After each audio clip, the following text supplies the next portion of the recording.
Nós estamos começando aqui mais um episódio do podcast Mentes de Sucesso.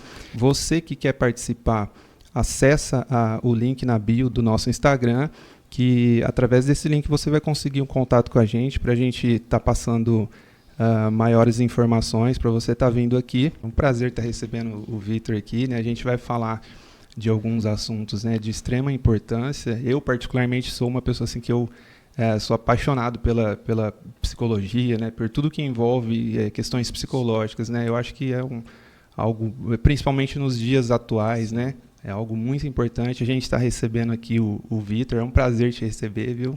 Gratidão por Seja estar bem-vindo. aqui. Gratidão pelo convite para discutir um tema tão importante nos dias de hoje, né, onde que a gente percebe que grande maioria dos problemas começa na mente, são emocionais e que tem muita gente sofrendo aí e não sabe o porquê. Sim, é verdade.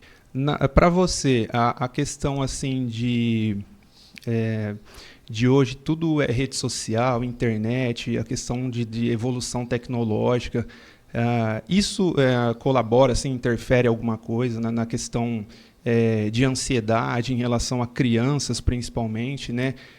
Como que é a tua visão em relação a isso, né? Isso acaba, de repente, prejudicando, né, ainda mais quem já tem, às vezes, né, alguma ansiedade ou, de repente, depressão. Como que é visto isso aí? Com certeza, Doni. É uma pergunta muito relevante porque a rede social hoje está na nossa vida, assim, a todo momento, né? Hoje, quem vive sem rede social, sem ter um Instagram, são raríssimas pessoas. E influencia muito, tanto na infância quanto na vida adulta, né? Porque a rede social ela te coloca numa bolha onde você só tem conteúdos de acordo com o seu interesse, nada fora daquilo. Então, ela te prende num negócio e faz você não ter visão de outro mundo, de ter outra opinião.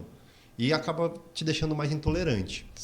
O segundo ponto da rede social é que ela estimula algo que, nossa, a sua vida é mais interessante que a minha. A grama do vizinho é mais verde. Sim. Pro lado infantil nossa, eu quero ter aquilo. A menina que faz o vídeo infantil tem aquilo, então para eu ser feliz eu tenho que ter aquilo. Então estimulam uma sensação de falta, tanto do adulto quanto da criança. Porém, a gente mostra na rede social só aquilo que a gente quer. Você já viu alguém, a maioria das pessoas, né, mostrando alguma derrota na rede social, algum ponto difícil da vida, alguma coisa que está incomodando ela, assim? Não. Ela posta uma viagem, uma conquista, uma foto bonita, mas muitas vezes eu já vi pessoalmente, assim, a pessoa tirando, sabe? E aquilo é real. Então, o primeiro ponto aí pra gente refletir é o que eu tô querendo ver, o que eu tô buscando, porque eu tô me comparando com algo que é injusto comigo. E isso faz você se sentir inadequado. Faz você sentir que a sua vida não tá boa o suficiente, que você não é feliz, porque você não tem o mesmo padrão de vida do que aquelas pessoas que você segue, daquelas pessoas que você assiste. Mas, na verdade, você não conhece realmente quem você está seguindo e está assistindo, porque ele não se mostra por inteiro. Você se cobra demais, né? Sim. E parece assim que é uma busca incessante que nunca é o suficiente, né? Eu quero ter isso, eu quero ter aquilo, e quanto mais tem, parece que nunca preenche aquele vazio, aquilo que a pessoa busca de fato, né? É algo que acaba prejudicando ainda mais, né? E isso acaba também refletindo principalmente em quem tem filhos, né? Esse tipo de comportamento, né? Porque automaticamente os pais são espelhos, né, para os filhos. Então, aquilo que o filho vê nos pais vai se refletir neles também, né? O que é a hipnoterapia, né? Para que você descrevesse um pouco, né, sobre a hipnoterapia, o que é? Tá, eu já falo sobre isso, só um ponto no assunto anterior que você comentou. Criança, ela é horrível em escutar adulto. Criança não escuta. Não faz isso. Ela vai lá e faz. Não é. Né? De escutar. Porém, criança é ótima, excelente em imitar o adulto. Sim. E todo excesso de vazio, de rede social, esconde uma falta. Então, o que você está tentando preencher aí, né? A gente pode discorrer isso daqui a pouco. E o que é a hipnoterapia? não é nada mágico, não é nada de outro mundo, nada místico. Ah, meu Deus, tem a magia, pá, vira uma galinha. Não, não é isso. A hipnoterapia nada mais é do que uma terapia que utiliza a hipnose como ferramenta. E o que é hipnose? Para a gente falar da hipnoterapia, eu preciso falar um pouquinho da hipnose. A hipnose é uma ferramenta que não é nova.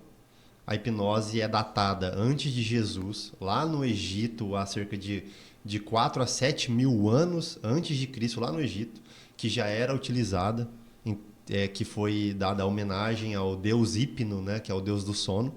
Mas era essa visão que eles tinham na época. Mas depois, na era moderna, foi se descoberto que quem está em hipnose não está dormindo, não dorme. Por exemplo, nós somos hipnotizados todos os dias. Todos os dias. Por exemplo, vocês já sentiram raiva, medo ou choraram vendo um filme?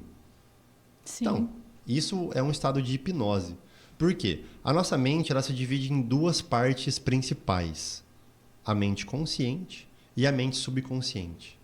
A mente consciente, ela tem 5% de poder sobre a gente. Ela é a mente racional, a nossa mente que racionaliza, vê lógica nas coisas, que entende verdade, entende mentira. Porém, ela tem só 5% de capacidade sobre a gente, ela não controla muito a gente. E a segunda parte é a mente subconsciente, que é a nossa parte que comanda 95% da gente. E a linguagem dela é diferente da mente consciente, que é racional. Ela é uma mente emocional. Lá não entra razão, não entra lógica. Lá é emoção. E tudo que está lá dentro é verdade.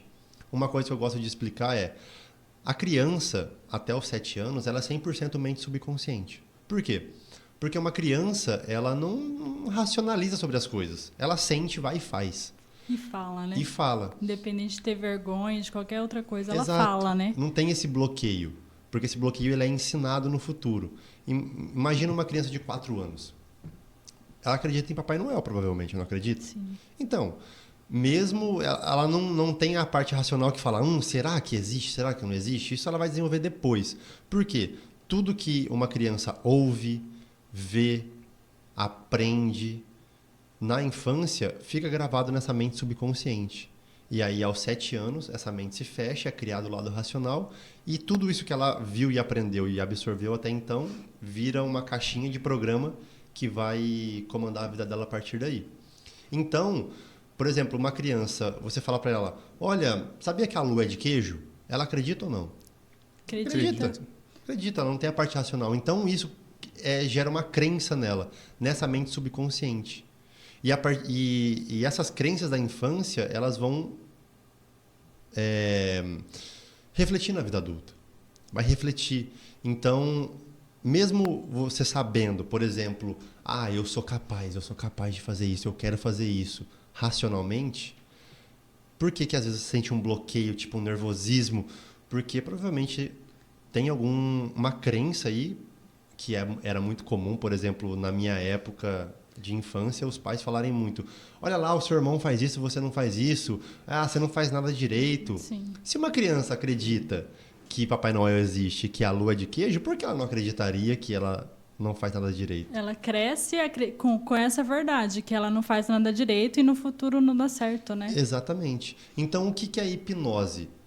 É a entrada de uma sugestão na mente subconsciente. Uhum. E quando entra lá, surge um efeito. Seria assim praticamente como se você reconfigurasse certas lembranças, Isso. né? Certas Isso. ocasiões que a pessoa viveu durante a infância, né?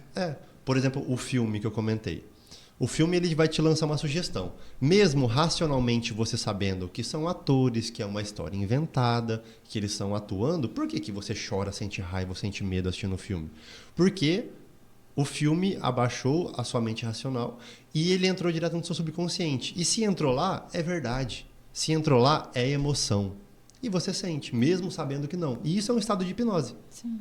Então a hipnoterapia utiliza dessa ferramenta de deixar um pouquinho de lado a mente racional e conversar direto com a sua parte mais profunda, a parte subconsciente, que é lá onde estão os programas. E conseguindo conversar com essa mente, a gente consegue reconfigurar esses programas para crenças que te levam para baixo, para crenças que te levam para cima. Entendi. Perfeita explicação. Eu ia perguntar exatamente isso, de como que é feita a terapia, você explicou perfeitamente. Agora, tem alguma restrição quanto ao tratamento, quanto a pessoas, algum tipo de enfermidade? Tem alguma restrição?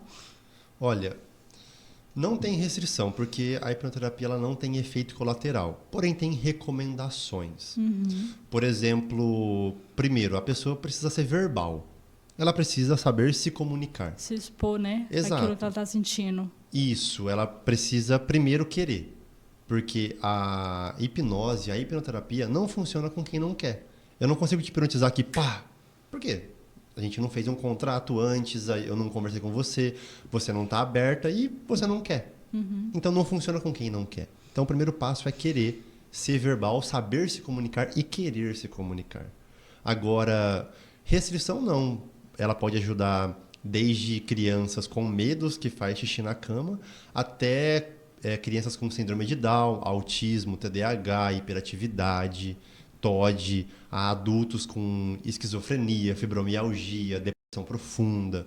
Então não tem assim uma restrição, tal pessoa não pode fazer. Não. Eu gostaria de aproveitar esse assunto e fazer um comentário e de fato tirar essa dúvida, né? Certa vez eu vi uma reportagem sobre uma pessoa que precisava fazer uma cirurgia, porém ela não podia receber, não podia ser anestesiada ali, né? Uma anestesia geral, ela precisava ficar acordada. E aí utilizou-se da hipnose, né? E eu queria saber se isso realmente, de fato, é verdade, se pode realmente acontecer isso. Queria tirar essa dúvida porque eu até achei assim, interessante, né? A situação. E eu queria que o senhor comentasse a respeito disso. Sim, sim. É muito, muito curiosa essa pergunta porque a gente vê muitas coisas assim, né? E realmente a hipnose, a hipnoterapia, ela pode ser utilizada para anestesia. Tem pessoas, tem profissionais que eu conheço hoje, amigos meus lá de São Paulo, que já trabalham, né, nessa hipnoterapia hospitalar, onde tem o controle da dor no hospital, anestesia. Eu lembro que na minha formação a gente estudou um caso de uma mulher lá nos anos 50, onde estava começando essa questão de cesariana, e ela foi feita a cesariana nela na época que a cesariana era cortada a barriga inteira. Não era só um cortinho aqui embaixo, era de baixo para cima inteira. E ela fez o processo 100% sem anestesia química, só com hipnoterapia. Por quê? Como a nossa mente subconsciente ela é muito poderosa, ela controla o nosso corpo. Se o que está lá dentro pode me dar uma fibromialgia, que é uma dor generalizada no meu corpo, para me adoecer, por que ela não pode fazer o contrário, né?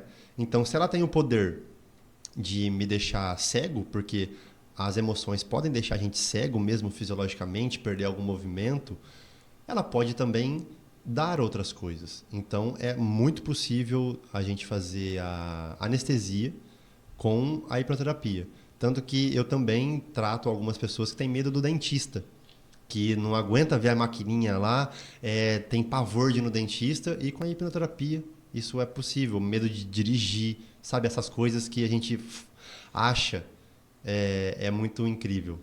Tá. Além da sessão, do eu ter que aceitar, o que você diz assim pra gente que pode impedir um tratamento de sucesso? Muito boa.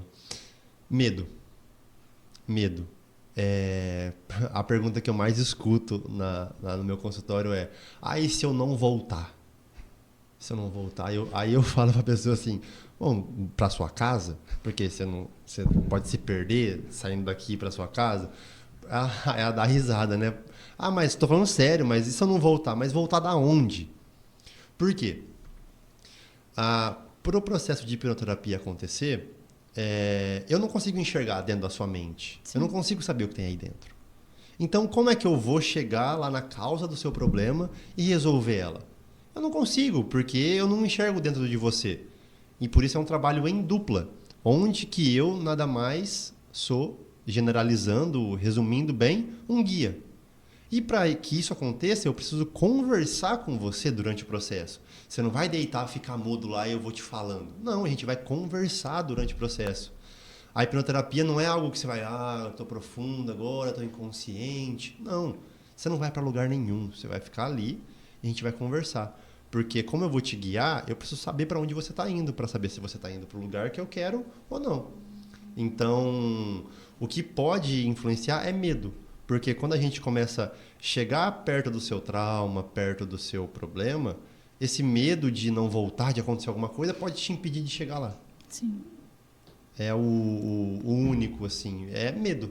E é engraçado porque isso, pelo menos na minha visão, se resume no geral para a vida, né? Porque muitas vezes o medo paralisa a gente não consegue alcançar os nossos objetivos como pessoa, como profissional, né? Em todos os aspectos, né? Sim. O medo é algo realmente assustador. muito ruim. E tem outra coisa que pode impedir a pessoa de alcançar. Por exemplo, eu atendi uma pessoa que ela tinha uma depressão profunda, sabe? E ela já tinha uma filha e a filha dela cuidava dela. Ela já era viúva. Porém, quando a gente foi tratar ela, eu chamo essa causa emocional de um espinho que está te machucando. Quando a gente foi tirar o espinho dela, porque eu não consigo tirar o espinho dela, eu posso levar ela até lá e ela vai tirar o espinho. Sozinha, eu só vou guiar ela até o espinho, ela não quis tirar, ela não quis resolver. Por quê? Porque se ela fosse curada da depressão, a filha dela não ia mais precisar cuidar dela. E se a filha dela não ia precisar cuidar dela, a filha dela poderia mudar para outra casa para viver a vida dela. E ela não queria ficar sem a filha. Então ela preferiu ficar com depressão. É absurdo, mas acontece muito. Por exemplo, no caso de ansiedade e insegurança. A pessoa, para ela deixar de ser insegura, ela vai precisar desagradar outras pessoas. Por exemplo, falar não. Falar o que ela acha, dar a opinião dela, falar a vontade dela. E tem pessoas que não querem desagradar outras pessoas. Então, é o medo e o querer. Se você quiser, meu amigo, é uma ferramenta poderosa, mas se você não quiser, não pode fazer nada. Para a hipnoterapia, assim, todas as pessoas precisariam de repente, uma sessão, uma ajuda, né, da hipnoterapia, ou não? Ou existem assim, casos extremamente específicos, né? Porque principalmente a geração, né, de alguns anos para cá, como a gente estava comentando em relação a celular, tecnologia, né, e tal. Mas, assim, na sua visão, todas as pessoas têm algum trauma, né, que precisariam passar por uma ajuda específica, assim, ou não? Ou existem alguns casos mais relevantes, assim? Doni, se deu tudo certo na sua criação, se a sua mãe e seu pai fizeram tudo certo, o melhor que eles puderam, eles te traumatizaram. Porque o parto já é um trauma. Você nascer já é um trauma. Você está num lugar quentinho lá, tranquilo, e de repente você sai e tem que fazer o seu pulmão funcionar e respirar. Isso é um trauma. Não é uma coisa assim, nossa, isso vai impedir minha vida. Não, mas é uma coisa que todo mundo passa. Antes da gente responder realmente essa pergunta, o que é um trauma, né? O que é um trauma? Um trauma não é uma situação assim, grandiosa. Não. Um trauma pode ser um olhar na infância, sabe? O jeito que seu pai ou sua mãe te olhava. Por quê? Para acontecer um trauma, precisa ter duas coisas. Primeiro, uma interpretação sobre a questão. Segundo, não se sentir acolhido. Por exemplo, o que mais ocorre, é uma coisa bem comum na infância, as pessoas se sentirem abandonadas na vida adulta, tipo, inseguras, sentir uma rejeição, porque lá na infância ela foi deixada no berço, e aí, dormindo, aí ela acordou e viu, cadê minha mãe? Se sentiu sozinha. Sentiu sozinha. Ali. Aí ela começa a chorar e a mãe não escuta, ela chora muito, e aí ela acaba interpretando aquilo como um abandono. Mas a mãe não abandonou. Porém, que capacidade que um bebê de 6 anos tem para entender isso? Nenhuma. Ele vai e interpreta aquilo. Então, aquilo vira um trauma. Então, um trauma pode ser, algumas vezes, que algumas coisas que você nem imagina. Por exemplo, um caso meu. Eu, até um tempo atrás, eu tinha... Quando uma coisa estava muito bem na minha vida, estava dando tudo certo, eu tinha uma sensação, nossa, alguma coisa de ruim vai acontecer. Tá tudo bom, bem, né? Tá tudo certo. E aí eu fui investigar isso. Porque eu sou bem doido, eu gosto de investigar muito a minha vida. Porque um terapeuta ele só consegue levar o cliente dele, o paciente dele, até onde que ele foi dentro dele mesmo. E eu fui investigar isso. E eu descobri que eu não queria nascer. Eu passei do tempo de nascer. E era para ser parto normal e foi cesárea.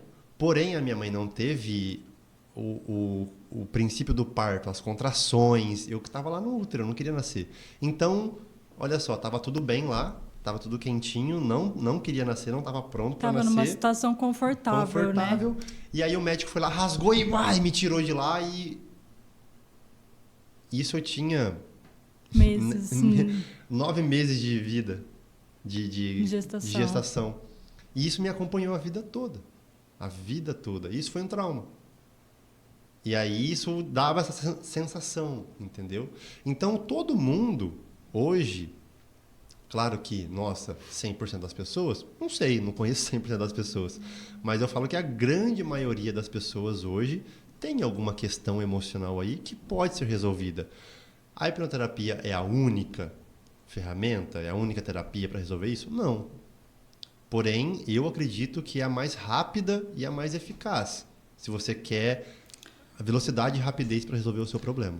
Um tratamento eu sei que varia muito de pessoa para pessoa, mas em torno de quanto tempo se leva, mais ou menos? Da hipnoterapia, pode levar de 3 horas a 3 meses um tratamento completo. Porque... Lembra que eu falei que a pessoa tem que querer? Uhum. Então, é assim, a hipnoterapia ela funciona como 50% cada pessoa. Eu entrego 50% e você entrega 50%. Se você entregar 10%, eu vou te entregar 10% e você vai ter 20%. Se você entregar 25%, eu vou entregar 25% e você vai ter 50%. Agora, se você entregar 50%, eu vou te entregar 50% e você vai ter 100%. E isso pode acontecer já na primeira consulta. Se você entregar 50% já na primeira consulta, você já vai ter 50% e você pode sair de lá com o seu problema resolvido. Isso é comum de acontecer. Porém, por que eu falo de até 3 meses? Porque o tratamento ele é personalizado para cada pessoa. Cada pessoa tem uma demanda. Tem pessoas que não vão conseguir se entregar 50% já na primeira consulta.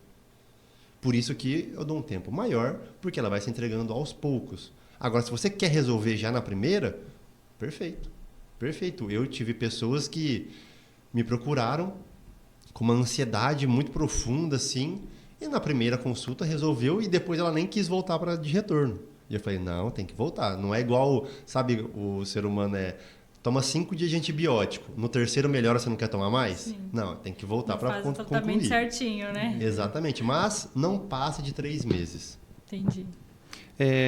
Eu queria saber assim, em casos de repente algum trauma, alguma questão inconsciente, como diagnosticar isso? Se de repente nem a própria pessoa consegue identificar e falar qual é o problema, né? Porque às vezes questões lá, assim como você citou de repente, quando era bebê, como identificar isso aí? Quando a pessoa ela pede uma ajuda, ela entende que ela tem alguma questão a ser tratada, mas nem ela consegue identificar. O corpo fala. Então, prestar atenção nos sinais que o seu corpo dá. Por exemplo, muitas pessoas acreditam que é normal pedir desculpa por tudo. Mas não é. Por exemplo, desculpa te atrapalhar, você está à toa. Uma pessoa chega e fala, desculpa te atrapalhar, eu posso te perguntar uma coisa? Isso é um sinal de uma insegurança. Por que eu estou pedindo desculpa? Você está à toa ali, entende? Por exemplo... Quando você vai falar tchau, tá com seus amigos aqui, tá cheio de gente. Gente, tô indo embora, desculpa por qualquer coisa, viu? O que você fez, né? Você nem sabe o que você fez, tá pedindo desculpa. Entende? Então, são sinais. Por exemplo, sinais que o corpo dá. uma aceleração no coração perto de uma situação que possa ser desafiadora para você. Claro que isso é normal, porque a ansiedade ela não tem como você eliminar ela 100% da sua vida. Não tem. A ansiedade ela faz parte do corpo humano, do corpo animal humano. Porém, a ansiedade ela não pode te adoecer, te atrapalhar de seguir a sua vida, te bloquear. Então, o que você está deixando de fazer pela ansiedade, pela depressão? Então, o seu corpo ele vai te dando sinais, principalmente físico, sabe? O primeiro sinal, Doni, é dificuldade de dormir ou de acordar. O primeiro ponto que a ansiedade pega é no sono, na sua capacidade de desligar e descansar. Depois disso aí, você começa a se preocupar muito com as coisas que não estão no seu controle. Você quer controlar aquilo que não está no seu controle e você não pode fazer nada por aquilo. Porém, aquilo consome a sua energia. Outro ponto é querer resolver problema dos outros. Carregar problema dos outros. Lembra que eu te falei que todo excesso de alguma coisa esconde uma falta? E a ansiedade ela ataca por extremos. Por exemplo, na infância, uma seletividade alimentar. Porque a criança ela não tem muita capacidade de processar as emoções. Então, ela faz isso nos comportamentos dela para expressar isso. Porque uma criança que não gosta de comer comida, ela está se rebelando por algum comportamento do ambiente que ela vive, que está sobrecarregando ela. Então, a única forma dela chamar a atenção que isso é bom, porque as pessoas falam, Deus, menino está chorando, está querendo chamar atenção. Mas por que ele está querendo chamar atenção? Você acha que é por safadeza? Né? Você acha que uma criança quer chamar a sua atenção por safadeza? Não. Porque ela está com uma emoção dentro dela que ela não está conseguindo resolver. E aquela é a única forma que ela encontrou de expressar aquilo. Então, você não tem que punir ela. Você tem que entender o porquê que ela está tentando chamar a sua atenção. Então, prestar atenção nos sinais que o seu corpo dá, que a sua mente dá, que o seu comportamento dá no corpo. Por exemplo, quando eu sofria de insegurança, eu andava tipo assim, sabe? Isso aqui é a postura de pessoas que olhar de baixo para cima, assim. Entende? Gaguejar, ter uma dificuldade de falar, atropelar as palavras, falar rápido demais, comer as palavras. Então, tem vários pontos. E isso você só consegue adquirir, que é uma coisa que a hipnoterapia ensina muito, que é o autoconhecimento. Você se conhecer. E o autoconhecimento, ele liberta a gente. Porque quanto mais você se conhece, mais você consegue se proteger do outro. Deixar que o outro tenha controle da sua vida. Porque outro ponto que é muito comum, gente. Nossa, isso é muito comum. Pessoas têm dificuldade de receber elogio. Tem. Muito. Dificuldade de receber elogio. Nossa, cara, gostei do seu cabelo. Ela já arrumou uma desculpa, né? Porque hoje eu fiz isso, isso e isso, né? Tipo, explicando aquilo que ela recebeu, não aceita, né? Mas se eu te faço uma crítica, você aceita. É. E aí você remoe aquilo por um mês. Vários tempos. Uma vez eu até vi uma palestra do Larry Ribeiro, ele falando mais ou menos sobre isso. Que assim como tem pessoas que não sabem, de repente, se doar para outras pessoas, ou de repente até, de alguma forma, ajudar, né, outras pessoas, existem também pessoas que não sabem receber. Então, por exemplo, se você presentear alguém, a pessoa fica tão constrangida ali, né, de repente não se acha merecedor daquilo, né, e tal. Então, assim, são situações que realmente a gente consegue identificar, né, que a pessoa tem alguma questão interna, né, que bloqueia ali, né. Exato. Essa é a crença que trava a vida, acho que da maioria das pessoas, que eu não mereço. Não mereço amor, não mereço carinho, não mereço prosperidade, não mereço dinheiro. E aí a vida dela fica ali. Por quê? A mente ela tem algumas regras. Uma regra muito importante da mente é: o que é esperado tende a acontecer. O que você espera tende a acontecer. Então, se você só reclama da sua vida, você está esperando aquilo. E você vai receber aquilo. Você está chamando isso. Porque a nossa mente ela não sabe diferenciar o real do imaginário. Sim. Por isso que a gente usa muito o imaginário na hipnoterapia, para resolver traumas. E se você começa a criar na sua mente que você é escasso, você tem uma vida ruim, e você não tem, a sua mente vai falar, opa, tem alguma coisa errada aqui. Aqui dentro eu acredito que minha vida é ruim, mas se fora não é, então vou fazer ela ficar. E você vai co-criando aquilo, você vai criando aquilo para você. Isso, gente, não é nada assim místico, isso é ciência. Você vai ter aquilo que você espera de você. E um dos defeitos que isso gera muito é falar mal de si mesmo. Eu ia falar exatamente isso. Entra naquela parte de palavras têm realmente poder, né? Exatamente. Tudo que a gente põe para fora é o que a gente emanda para dentro, né? Sim, sim. Você se programa, sabe? Você se programa. Por isso que é muito importante ter cuidado com o que você vai falar com seu filho, com a sua filha. Por exemplo, ele fez um desenho. Aí ele chega para você, olha mamãe, papai, o que eu fiz? Nossa, filho, muito legal, seja sempre assim, viu? Que peso você está colocando na criança? Você está elogiando o resultado e não o esforço dele. Seja sempre assim. Ele vai conseguir ser sempre assim? Não, porque o ser humano não é um robô linear que vai reto, só subindo. Não, nossa vida é altos e baixos. E aí, quando ele não conseguir ser assim, ele vai acreditar que você não vai amar ele. Entende? Papai te ama, então seja sempre assim. Agora não. Nossa, filho, muito legal. Parabéns pelo esforço, viu? Gostei muito do seu esforço. Se tratando assim dessa questão, como que a gente consegue também limitar as coisas? Porque, por exemplo, da mesma forma que você comentou aí, né, o elogio, né, de repente a criança pode entender assim, poxa, então eu preciso ser sempre bom, assim, né? E como que a gente vai limitar isso? Porque, de repente, se você... Não exatamente fazer uma crítica assim, de forma direta, mas se você, de alguma forma, comentar que aquele desenho pode ser melhorado, né? Aquele desempenho não foi tão bom assim, a criança, né? A pessoa pode receber isso também de uma forma negativa, né? Poxa, não foi legal, não tá bom. Então, como que a gente... isso depende mais de quem está recebendo ou de quem está expressando? Dos dois. Porque entre eu e você, a nossa comunicação tem um abismo. Porque eu não posso te garantir que você vai entender o que eu quero. Mas... se eu quero que você entenda, a responsabilidade é minha. Se é minha vontade que você entenda, então eu tenho que fazer o necessário para que você entenda aquilo que eu quero. E isso na criação dos filhos se dá o seguinte. Eu vejo muitos pais assim, isso está errado, mas não explica o porquê está errado e não mostra como que é o certo. Correto. Só critica. Então, filho, isso aqui está errado, não está legal, pode melhorar. Explica para ele o porquê e mostra para ele como que pode melhorar. Não uma crítica. Porque uma crítica construtiva sem uma ideia de como pode melhorar, sem te apresentar uma solução, é só um julgamento.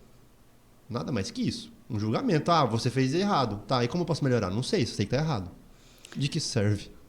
A gente escuta muito hoje sobre crítica construtiva, né? Mas eu tô falando é pro bem, eu quero melhor para você.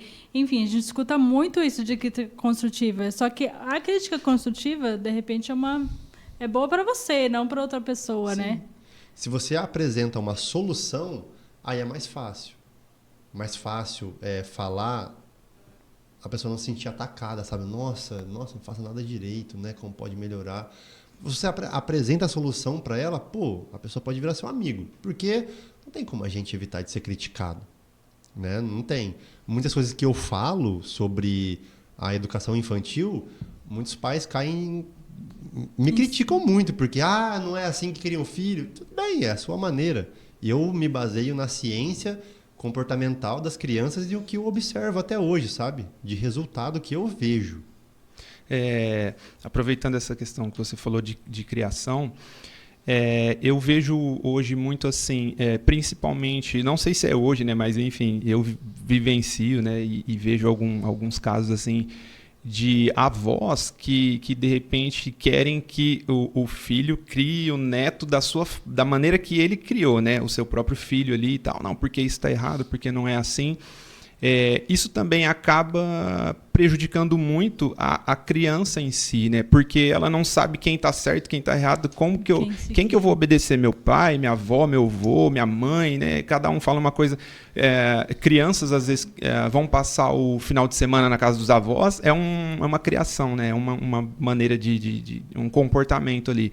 Em casa, mas em casa eu posso fazer isso, na casa do meu avô eu não posso, por quê? Isso também acaba gerando uma confusão, né? Sim, uma confusão muito grande na cabeça da criança. E isso tem um nome, que é alienação parental inconsciente. E o pior de tudo é quando, por exemplo, a avó fala mal da mãe e a mãe fala mal da avó para a criança. Aí a criança não sabe em quem acredita. Por quê? Ou em casos, desculpa interromper, Sim. em casos de pais às vezes separados, né? Não tem também ali, né, uma convivência boa, fica nessa questão, né? Vai na casa do pai, o pai fala mal da mãe, vai na casa da mãe e aí acaba gerando a briga para a criança que não tem nada a ver, né? E talvez não tenha ainda maturidade para tal tipo de discussão, de briga, né? E se a criança tem menos de 10 anos, ela vai se sentir culpada por aquilo. Pela briga dos pais por ela, ela vai sentir, então o problema sou eu. E isso gera um reflexo muito sério na vida adulta, de inadequação, de não querer desagradar os outros, de não querer expressar, de guardar tudo que sente para si, sabe? Porque se ela desagradou os próprios pais, só dela ser quem ela é. Voltando no assunto dos pais e dos avós, existe uma coisa que chama programação familiar, ciclo familiar. Por quê? Você é hoje o que os seus avós ensinaram para os seus pais. Os seus pais são o que os seus bisavós ensinaram para os seus avós. E assim por diante. São programações que repetem. Tem uma história muito interessante, Doni. Uma menina, uma vez, a mãe dela chamou ela para cozinhar. E ela viu que ela ia cozinhar peixe e a mãe cortou isso aqui do rabo do peixe e isso aqui da cabeça do peixe. Sobrou carne. E ela pegou isso e jogou fora e pegou só o meio do peixe e assou. Aí ela falou assim, mas mãe, por que você faz isso? Aí a mãe falou, não sei, filha, porque sua avó me ensinou assim. Aí ela vai perguntar para a avó, avó, por que você faz isso? Porque a sua bisavó me ensinou assim. E a bisavó dela era viva. Aí a bisavó dela foi lá e perguntou, Bisa, por que você fazia assim? Então, é porque quando eu era criança, a gente não tinha geladeira. Então não tinha onde guardar o peixe. Então eu cortei aqui e aqui. E isso aqui a gente jogava fora porque não ia aproveitar depois. E a gente só assava o que sobrava, o que cabia no forno. Então por isso que a gente jogava fora. Então tem muitos padrões hoje que a gente repete sem saber o porquê. Então a avó, ela ensinou isso por quê? A mãe dela ensinou. Mas ela não se perguntou por quê. Por que eu sou assim? Por que isso acontece comigo? E o que você aprende na criança, na infância, é aquilo que você vai achar certo. O relacionamento dos seus pais que você vê é aquilo que você vai acreditar que é. O jeito que seu pai te criou, você sua acaba mãe te meio criou, que criando um padrão, né? Exato. Né? Porque é o que você aprendeu. A maneira que você vai criar o seu filho é a maneira como você foi criado. Não tem, porque você não aprendeu outra forma. Você não sabe outra forma. Aquilo que você passou na infância, você vai repetir. A tendência é você repetir até que você decida não repetir aquilo. Fazer diferente.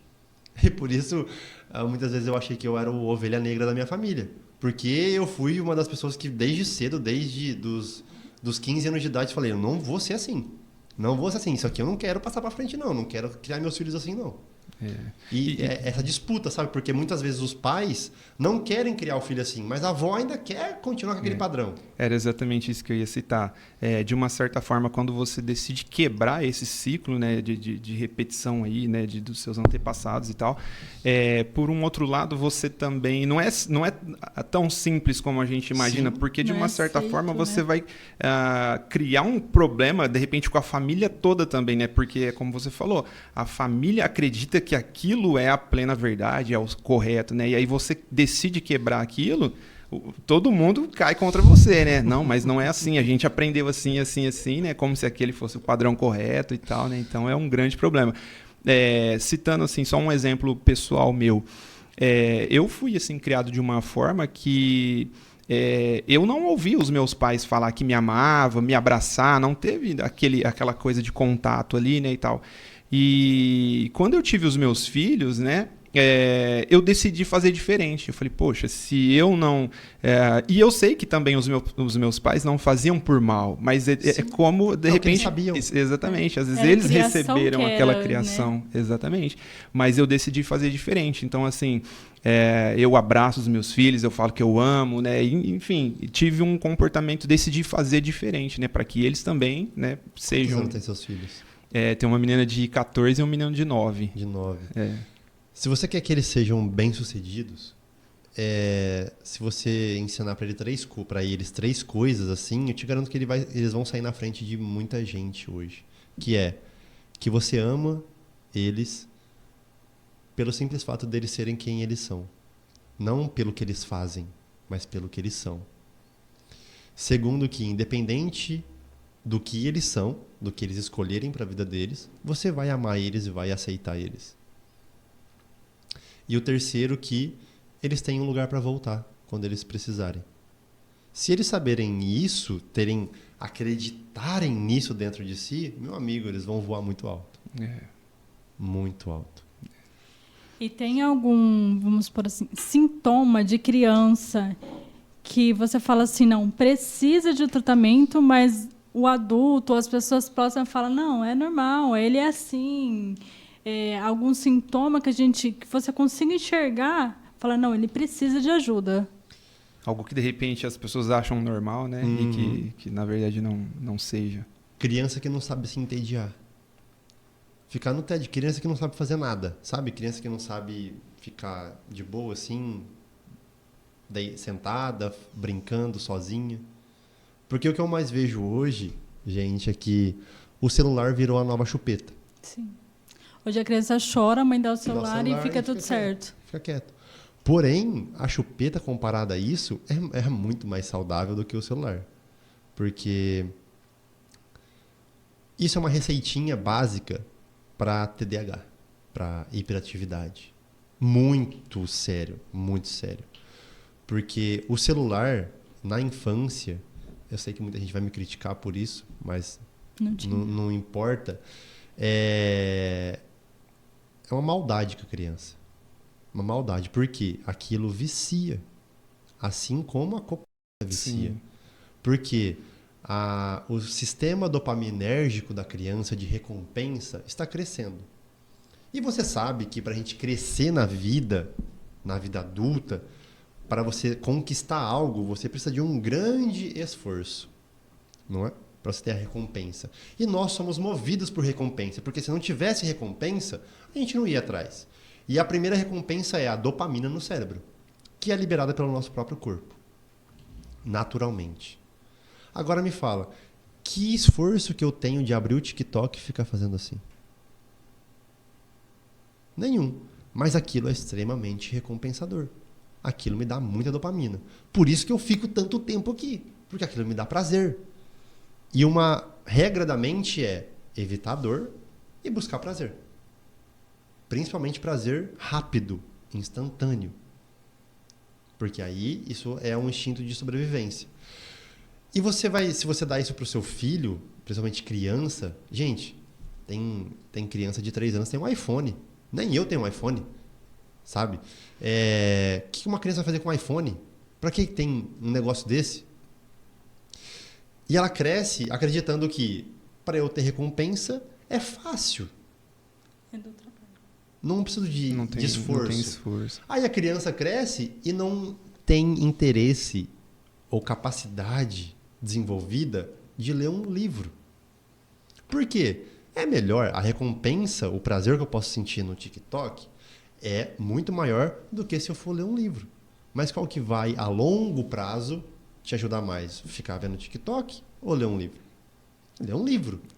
Mas, se a criança não é ensinada isso desde cedo, isso atrapalha. Você quer saber se seu filho está viciado? Deixa ele 2 dias sem celular. E observe o comportamento dele. Recentemente até tivemos aquele caso, né, que passou na televisão da menina que os avós tiraram o celular. A menina foi capaz de colocar fogo, né, no apartamento por conta disso. Então a gente vê a gravidade que está, né? É um vício muito sério e as pessoas não dão a importância que isso merece hoje, porque isso é a receitinha para TDAH, porque TDAH é o quê? Transtorno de déficit de atenção e hiperatividade. Onde eu não consigo focar muito tempo minha atenção ali, porque eu tô a todo momento buscando recompensa rápida. Então, se eu sento a bunda na minha carteira da sala de aula para prestar atenção 2 horas na minha professora... É demais. Pô, eu não vou conseguir. Porque lá atrás eu fui ensinado que a recompensa é rápida aqui. Eu não sei se é verdade, mas quero que você me fale. Tem muito a ver com... Dizem... chega em tal idade, cria-se a personalidade. E aí vai muito do filtro daquilo que aquela pessoa está vendo. De repente, ela está vendo um desenho, uma coisa que só mostra maldade. Então, ela vai criando aquilo dentro dela. Com certeza. Esse é um agravador secundário até, sabe?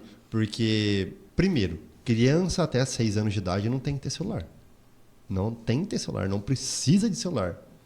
Ah, mas e o que eu vou fazer? Pô... É brincar na rua. O que você fez? O que a sua mãe fez por você? O que você fazia quando você era criança? Ah, mas os tempos são diferentes. Então, sinto muito, mas quem vai criar o seu filho vai ser o celular, não vai ser você. Porque... Lembra que lá no começo eu falei sobre as redes sociais, a gente se comparar? Isso acontece com a criança também no celular. Sim. Nos vídeos que ela assiste no YouTube, no conteúdo que ela consome no TikTok. Nossa, aquela menina ali, ela usa roupa curtinha, ela usa coisas assim. Nossa, bem, que legal, né? Eu quero ser assim. Mas a criança não tem a maldade da sexualidade desenvolvida ainda. Ela vai fazer aquilo na inocência. Porém, é um comportamento que vai prejudicar muito ela. Porque ela vai acreditar que assim é legal, assim eu vou ser amada, certo, assim eu vou ser aceita. Entende? Isso é um dano secundário que você está causando no seu filho e na sua filha. Uhum. Por exemplo, os vídeos que assiste de meninos, vamos falar, malandros assim. Pô, seu filho assiste aquilo, ele vai achar que aquilo é normal. Que aquilo é o comum, que ele tem que ser assim. Aquilo é legal, né? Exato. Porque uma regra é aquilo que você mais consome, as pessoas que você mais convive vão fazer grande parte dos seus comportamentos. Você é a média das 5 pessoas que você mais convive. E isso vale também para as pessoas que você mais assiste. Inclusive, até um tempo atrás aconteceu um fato com a minha filha na escola. E aí, numa reunião, eu fui até a reunião e conversei com o professor e questionei algo que ela tinha comentado comigo. E perguntei para ele se aquilo era verdade. É um certo ensinamento, algo assim que eu percebi que ele estava dando muito mais a visão pessoal dele do que um ensinamento como professor. E ele falou, não, por que isso e aquilo? Ele tentou, né, dar a explicação dele lá e eu deixei bem claro para ele. Falei assim, olha, eu vejo o que acontece, pelo menos na minha casa, é que todos os dias, quando a minha filha chega, eu preciso desconstruir na cabeça dela algo que está sendo construído na escola, que assim, que a gente vê que não realmente é completamente fora daquilo que nós aprendemos na escola. Então a gente vê que já está partindo muito mais para um lado pessoal e amigos, professor, enfim, ali esse tipo de ambiente influenciando de uma forma negativa, né, nos nossos filhos. Então hoje é muito, muito difícil, muito complicado. Eu queria saber assim, a gente está falando em relação a celular e tal. Algo que também, né, não sei, né, você de repente pode confirmar, que talvez possa gerar um sentimento de abandono, ali, de rejeição, a questão do celular. Hoje a gente vê muito que as pessoas, às vezes, dentro de casa não têm um convívio, né? Então, e às vezes até uma coisa que eu acho assim, absurdo, né? Às vezes as pessoas, amigos, vão num bar, vão em algum lugar, sentam lá, ao invés de conversarem, cada um tá num celular, né? E eu fico pensando, poxa, mas se reuniram para conversarem, por que estão no celular, né? Então é melhor ficar em casa, cada um no seu celular, ele conversa por um grupo, né? No WhatsApp e tal. Então, isso, de repente, ali um pai ou uma mãe que também tem um excesso de tempo ali em celular pode acabar também gerando no filho um sentimento de rejeição, ou que o filho enxergar que, poxa, aquele celular, aquilo é mais importante que eu, não me dá atenção, né? Uma ironia muito grande, Doni, que eu vejo hoje aqui em Rio Preto, nos lugares que eu vou. Por exemplo, esses dias eu fui lá no Canecão e com os meus amigos, e eu gosto muito de observar, né? Uma família, mãe, pai e filha, os três no celular. Tipo, não conversam entre si, não interagem. E sabe o que é o pior? Eles conversam com pessoas que não estão ali. Porém, vamos supor que eu tô lá, eu tô conversando com você que não tá lá. E aí, quando eu vou encontrar você, eu converso com a pessoa que estava lá comigo presencialmente no outro dia. Entende? É uma coisa que não faz sentido. Lembra que no começo eu falei que a criança ela não é boa em escutar, mas ela é muito boa em imitar? Exemplos, né? Exemplo. Por exemplo, adianta eu falar para o meu filho que não fica no celular se toda hora eu estou no celular? Não adianta. E isso realmente gera um sentimento de abandono. Por quê? O que criança quer, na opinião de vocês? Atenção. Por que eu gosto de ser hipnoterapeuta infantil e eu me dou muito bem com crianças? Porque eu dou atenção para a criança. Atenção que ela gosta. Ah, nossa, o meu filho gosta mais de ficar na casa da minha avó do que na minha. Por quê? Porque a avó dele dá atenção para ele. Você dá presentes, dá comida. Mas criança não tem capacidade para interpretar, nossa, minha mãe está me amando, indo trabalhando e me deixando sozinho aqui. Não tem essa capacidade. Você compra aquele tempo que você falta, né? Sim, sim. E automaticamente muitos pais também sabem dessa falta que eles, né, têm com os filhos ali, de tempo e tal. E muitos acabam tentando suprir isso com bens materiais também, né? Dar de tudo para a criança ali, um brinquedo, uma roupa, um celular, um videogame. Coisa que... acredito eu que talvez está até piorando, né? Agravando mais ainda, né? O maior erro hoje dos pais, Doni, é fazer o filho feliz a todo custo. Criança não tem que ser feliz a todo custo. É melhor você ensinar o seu filho a ter limites do que ele ser feliz, sinceramente. A ter limites, a ele acreditar nele, dar atenção para ele, do que fazer ele feliz. Porque um celular não faz uma pessoa feliz, porque... a gente confunde muito alegria com felicidade, prazer com felicidade. Felicidade é o nível de satisfação que você tem com a sua vida. Não é uma coisa que você fala, nossa, acordei vendo os pássaros. Não. Eu posso acordar mal-humorado e estar satisfeito com a minha vida e ser feliz. Só que aquele dia eu não estou bem.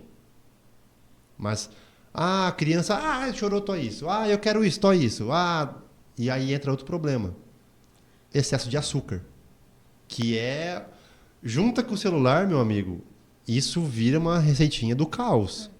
Na vida, o primeiro não que ela receber, ela vai se sentir frustrada, né? Sim, vai se revoltar. Vai achar que ela não é capaz de fazer, tive um não. Então, se você ensinar aquilo que eu te falei para os seus filhos e ensinar ele a se frustrar, a ouvir não e a se entediar, cara... porque aí ele vai ser criativo. Tem como eu criar alguma coisa na minha mente se eu não parar e ficar quieto? Não. E pensar sobre aquilo? Não. Se eu estou toda hora fazendo alguma coisa, escutando algo, consumindo algo, a minha mente não vai ter a liberdade para criar o que eu quero. Na sua opinião, o fato de muitos relacionamentos hoje não darem certo tem a ver com de repente, criações dessa forma também? Porque eu pergunto porque assim, eu já vivenciei, né, já vivi um relacionamento onde eu ouvi algo assim que para mim me marcou muito, achei muito de uma certa forma até interessante, porque eu sei que a pessoa também não falou aquilo por mal, como a gente fala, né, a pessoa trouxe aquilo de família, né? Então, certa vez eu me relacionei com uma pessoa e a pessoa falou assim para mim, Doni, você tem que fazer para mim tudo que o meu pai e a minha mãe fez. Você tem que ser para mim tudo que o meu pai e a minha mãe foi, entendeu? E eu falei, não é bem assim. Eu tenho que ser uma boa pessoa para você, claro, mas eu tenho que fazer aquilo que está ao meu alcance. Não é porque, de repente, seus pais fizeram de tudo ali, te tratou como uma Barbie, né? Pô, eu vou... Então, assim, isso mostra que a pessoa ela não vai se satisfazer, não vai... conseguir se relacionar com alguém que não continue oferecendo para ela a mesma vida que ela tinha, né? Então, assim, eu estou perguntando isso porque eu particularmente acredito que sim, né? Que hoje muitos relacionamentos, e principalmente essas crianças de hoje também, quando forem adultos, também, né, provavelmente vão passar por esse tipo de problema, porque cada um vem com uma história, né, com certos traumas, com certas crenças ali que acha que aquilo é o correto, não é, e acaba gerando um conflito, né? Com certeza. A psicanálise ela fala muito disso. Você, homem, vai buscar numa mulher um reflexo da sua mãe, porque a sua mãe foi o seu primeiro amor. E a mulher vai buscar um homem de reflexo com o pai, porque o pai foi o primeiro amor. Então, se a sua mãe teve certo tipo de comportamento com você, você vai buscar aquilo. E aí, eu vejo que os relacionamentos hoje, eles têm alguns pontos que eu vou comentar que influenciam muito no término, no divórcio. Primeiro, incluindo a questão da criança. Se eu der carinho, amor pro meu filho, vou estar mimando ele. Muito errado isso. Sinceramente, muito errado. Não estou mimando meu filho, dando atenção, carinho e brincando com ele. O que é mimar? Porque as pessoas nem... Tipo, o que é mimar? O que é mimar meu filho? Mimar o seu filho é fazer por ele aquilo que ele pode fazer sozinho. Se você fizer isso pelo seu filho, você vai estar mimando ele. Porque ele tem a capacidade de fazer isso. Por exemplo, colocar o próprio sapato.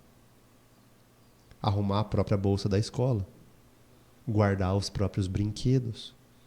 Se você faz isso, você está criando uma pessoa mimada. Agora, se você dá amor incondicional, afeto abundante, carinho abundante, atenção abundante, não é mimar. Eu discordo muito de pessoas que falam que isso vai mimar. A criança está chorando, tem que deixar ela ali sozinha. Não concordo, porque aí você pode gerar um trauma. Mimar é fazer o que ela pode fazer sozinha. E eu vejo muito isso em pessoas adultas que têm a capacidade de fazer, mas querem que o outro faça por elas dentro de um relacionamento. Porque ela foi ensinada assim. Então, o primeiro motivo assim que eu acredito e que eu vejo que dá muito problema nos relacionamentos é começar pelo motivo errado. Começar pelo motivo errado. Se eu tô... Isso é inconsciente, tá, gente? Porque se fosse consciente, isso não aconteceria tanto. Mas não é porque é inconsciente que a gente não precisa dar atenção e tratar isso. Eu buscar dentro de um relacionamento uma mãe ou um pai. Isso acontece muito. Outra coisa que eu vejo muito é, por exemplo, você conseguiu sair de um relacionamento tóxico, só que essa toxina ainda está com você. Você traz para um novo relacionamento, por exemplo, pode sair, eu não me importo. Aí a pessoa fica, posso? Tipo assim, você traz essa toxina para você, como se você estivesse totalmente errada, né? Sim. E quando um relacionamento assim acontece, sabe? Isso só reforça padrão. Uma frase que está virando muito clichê hoje em dia é que não é seu papel salvar uma pessoa tóxica, mas se curar daquilo que te conectava a ela, daquele padrão. Porque se você se conectou com uma pessoa que é tóxica, provavelmente na sua infância você viveu alguma toxicidade de emoção referente àquilo, sabe? Se o relacionamento ele começa pelo motivo errado, que eu vejo dois principais: eu buscar um pai ou uma mãe no meu parceiro, ou começar um relacionamento para sair da casa dos meus pais porque eu não aguento mais viver lá. Tem um motivo, né? Exato, começar pelo motivo errado. Porque, sinceramente, não acredito que tenha um motivo certo, assim, gabaritado. Mas para mim o motivo legal é eu gostei da pessoa, de quem ela é, não do que ela pode me oferecer, mas de quem ela é e quero continuar nisso. Não, eu gostei de você porque você parece meu pai, você tem que me dar isso, você pode me dar aquilo e tudo mais. Tá, mas a pessoa não é seu pai. E ela busca isso porque isso falta dentro dela. E tudo que falta dentro de mim, igual no começo você falou do vazio, e eu busco fora, eu não vou preencher isso dentro de mim. Porque, primeiro, não é responsabilidade de ninguém preencher isso em mim. É minha responsabilidade hoje como adulto. E segundo, mesmo se alguém quiser preencher, não vai conseguir. Por mais que você pudesse fazer exatamente o que o pai dela fazia, não ia ser suficiente. Sempre ia faltar alguma coisa. Eu vejo hoje muitas pessoas também terminam um relacionamento e já começam outros, né? Às vezes na intenção de tentar esquecer ou tentar superar algo, né? Algum trauma, alguma coisa que passou, né? Com o relacionamento anterior. E isso, pelo menos na minha visão, também é prejudicial, né? Porque acredito eu que a pessoa só está acumulando mais problemas, né? E vai transferir aquele problema antigo para o atual, né? Então, acredito que as pessoas também precisam se curar ali, né, emocionalmente, precisa de repente de uma ajuda. Eu conheci uma pessoa que ela se separou fazem 5 anos e ela falou assim, Doni, eu não consigo achar outro homem igual o fulano era para mim. 5 anos não vai achar. Não vai achar. Então, assim, a pessoa fica na expectativa, nossa, ele era tudo para mim, fazia isso, fazia aquilo e tal. Então, parece que a pessoa parou no tempo, assim, sabe? Travou a vida dela, não consegue se relacionar porque ainda tem dentro de si talvez aquele padrão da pessoa com quem ela conviveu e é como você falou, não vai achar porque precisa entender que as pessoas são diferentes e que ela também precisa tocar a vida, precisa seguir à frente, né? E esquecer o que passou e dar oportunidades novas, né? Cara, isso é muito, muito importante tocar nesses 2 pontos, que o primeiro, terminei um relacionamento. Desculpa interromper. Assim como eu já vi essa questão de às vezes, pessoas que são presas no passado, né? Eu já vi pessoas também que, às vezes, essa mesma situação também se enquadra, às vezes, para um ente querido, alguém da família que se foi, né? A pessoa não consegue se desvincular emocionalmente, né? Fica ali presa e a vida para, né? A vida fica travada. Sim. Um dos pontos sobre isso, Doni, a pessoa termina um relacionamento e já vai para outro. Primeiro, ela vai mudar de CEP, a pessoa. Porque se ela terminou um relacionamento, foi porque alguma coisa não deu certo. Tem um padrão ali. E se ela já pula para outro, ela vai ter o mesmo padrão. Só vai mudar o nome da pessoa, a cor, o jeito da pessoa, mas os defeitos vão ser o mesmo. Então você vai mudar de nome. Aí ela terminou, ela pula para outro. Por quê? Muita gente confunde paixão com amor. E é muito diferente, paixão e amor. Paixão é uma coisa que te pega. Nossa, me apaixonei. Vi uma pessoa, senti um negócio. Eu já acho que isso é amor. Mas isso não é amor. Isso é químico. Isso é paixão. Isso é biológico. Que é uma atração nossa animal que faz a gente nos reproduzir. Porém, isso é curto. Isso não dura para sempre. Isso, cientificamente falando, dura de 12 a 24 meses. Só. Acaba. Por isso que um relacionamento passa por uma crise, é normal passar por uma crise nos primeiros 2 anos, porque é onde a paixão vai abaixando e você vai conseguindo ver os defeitos da pessoa realmente. Quem ela é. E ali, se você até então não começou a construção do amor, aquilo vai acabar. Porque o amor, ele não nasce pronto igual a paixão. Ele não vem e te pega. Você tem que construir ele. E muita gente acha que quando a paixão acaba, acabou o amor, por isso que ela termina o relacionamento. Vitor, eu queria que você deixasse uma mensagem para as pessoas, né? Algo, ou frisar algo que a gente não comentou aqui, alguma mensagem para os pais, ou enfim, algo que você acredita que seja, né, de importância, alguma mensagem, enfim, fica à vontade para deixar algum recado aí para a gente. Perfeito. O recado que eu queria é que você observasse mais o seu filho e a sua filha. Por exemplo, se seu filho recentemente teve uma mudança muito exacerbada de comportamento, criou um medo muito bobinho, tipo medo do escuro, medo de algum inseto. Se ele está tendo problemas de atenção, não quer ir para a escola, não quer fazer tal coisa que antes ele gostava ou que ele fazia, parou de comer alguma coisa, preste atenção nele, porque isso tem um motivo, tem uma causa emocional e isso pode virar algo mais sério no futuro.